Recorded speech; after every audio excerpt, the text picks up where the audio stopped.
자, 대장동 개발 비리 의혹에 연루된 민간업자들이 1심에서 모두 중형을 선고받고 법정 구속됐습니다. 화면 함께 보겠습니다. 유동규 전 본부장 징역 8년에 벌금 4억 원, 그리고 김만배 씨 징역 8년에 추징금 428억여 원입니다. 남욱 징역 4년, 정영학 징역 5년, 정민용 징역 6년에 벌금 38억 원. 자, 이날 지난주 금요일이었습니다. 재판에 출석하는 대장동 개발업자의 실무자였던 유동규 씨와 그리고 민간 개발업자들의 모습 영상으로 보여드리겠습니다. 4년여에 걸쳐서 저의 입장이나 모든 내용들을 다 말씀을 드렸습니다. 오늘 그 상황대로 오늘 판결이 날 거라고 믿고 있습니다. 변호사님, 4년 만에 난 선고인데 소감 한 말씀 해주시죠. 혹시 검찰 구형량 어떻게 보시나요?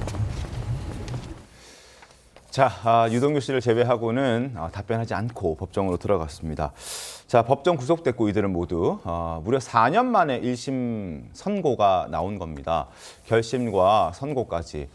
보통 이러한 사건들의 경우에는 통상 법조계에서는 한두 달이면 마무리된다라고 하는데 과연 이 사건은 다른 사건들과 무엇이 달랐을까? 일단 영상 화면 한번 보여드리겠습니다. 자, 2021년 10월 21일에 유동규 씨가 구속이 되면서 이 재판은 시작됐습니다. 그러면서 12월 6일에 남욱, 김만배, 정영학, 정민용 공판도 함께 개시가 됐습니다. 재판장이 그 사이에 3번의 교체가 있었고요. 공판만 190회나 있었습니다. 기록 역시 25만 쪽에 달합니다. 그러는 사이에 이재명 대통령이 당선이 됐고 2025년 6월 3일 결심 공판, 그리고 2025년 10월 31일 지난주 금요일에 1심 선고가 있었고 5명은 모두 법정 구속됐습니다. 자, 구자민 변호사님, 왜 이렇게 오래 걸렸습니까? 일단 기본적으로 증거 기록의 양이 워낙에 방대했기 때문이고 네. 190차례의 공판 기일 동안에 그 25만 페이지의 증거 기록을 증거 조사를 합니다. 근데 네. 그거의 대부분은 증인 신문을 하게 되어 있거든요. 그래서 증인들이 굉장히 많이 나왔기 때문에 증인 신문에 상당히 소요가 되는 시간이 많아가지고 이렇게 오래 걸렸다라고 볼 수 있고, 그 와중에 이제 정치권의 압력, 또 돈을 지키기 위한 대장동 일당이 온갖 하나하나까지 다 다투는 과정이 있었고, 그 와중에 또 유동규 본부장이 교통사고, 뭐 테러니 아니냐, 뭐 이런 논란도 있었고, 김만배 씨가 자해소동도 벌이고, 그런 기간 동안 또 재판하기 그렇죠. 어려웠고, 그리고 또 기본적으로 이렇게 오래 걸린 거에 대해서는 민주당에서 검찰 탓을 하는 경우가 많은데, 그건 바로잡을 게 있는 게 그 검찰에서는 그 25만 페이지의 증인들에 대해서 참고인 조서를 만들잖아요. 그럼 서류가 제출이 돼요. 근데 그 서류에 대해서 그 피고인들이 난 이거 인정 못한다, 다투겠다라고 하면은 부동의했을 때 그 증인을 검찰이 불러주는 거거든요. 그러니까 검찰이 증인을 많이 소환했다라는 건 틀린 말입니다. 왜냐하면 그건 피고인들이 나 이 증인 필요하기 때문에 증거에 동의하지 않겠다라고 해서 부르는 거거든요. 그러니까 결국은 피고인들이 그만큼 재판을 끌었다라고 볼 수 있는 부분입니다. 알겠습니다.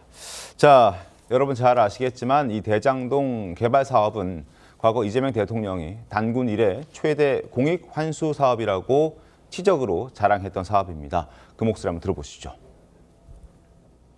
단군 이래 최대 규모의 공익 환수 사업인 대장동 개발 사업을 둘러싼 억측, 의도적인 곡해, 또 왜곡 보도, 네거티브를 넘어선.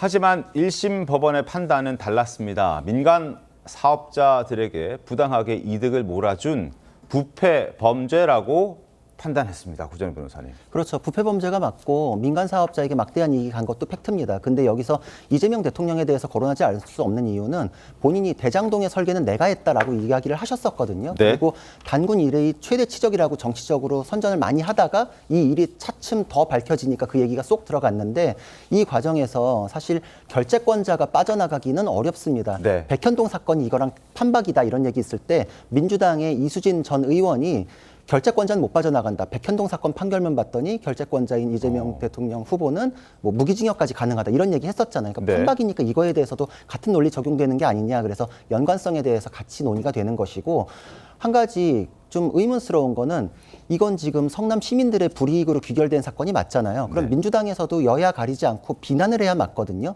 그런데 왜 이 사람들에 대해서 업무상 배임죄가 유죄가 됐는데 업무상 배임죄 폐지를 추진하는 것인가 설명되지 않거든요. 네. 이재명 대통령은 그냥 공범관계 아니다라는 주장만으로 떼어놓고 이거에 대해서는 같이 비난하고 그래서 업무상 배임죄가 있어야 된다. 라고 주장해야 마땅한데 이 모호한 주장이 왔다 갔다 하는 건 그래서 아닌가라는 생각이 들고 쉽게 빗대가지고 기업가 정신하고 배임죄가 직결되는 부분이 적습니다, 오히려. 네. 일반 민생 사건에서 업무상 배임죄가 훨씬 많아요. 일반 국밥집에서도 벌어지는 일인데 네. 사장이 10,000원에 국밥 팔아라 그랬는데 직원이 7,000원에 팔고 아는 사람한테 싸게 팔고 이러면 그게 배임죄예요. 다 그렇게 되는데 예를 들어서 제가 직원인데 10,000원에 팔라 그런 국밥을 아는 사람한테 7,000원, 5,000원에 팔아요.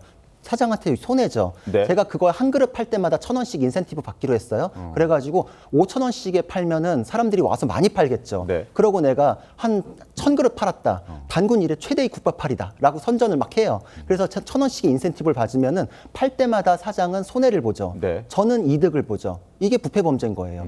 이 민간 사업자들도 그런 식으로 이득을 가져갔다. 그러니까 업무상 배임죄 폐지하자는 것도 민주당이 왜 이재명 대통령하고 공범관계만 부인하면 되는데 설명이 안 되는 행동을 할까? 네. 성남시의 불이익인데 시민의 불이익인데 이거에 대해서는 왜 설명이 안 되는 주장을 할까라는 의문이 계속 남는 겁니다. 알겠습니다.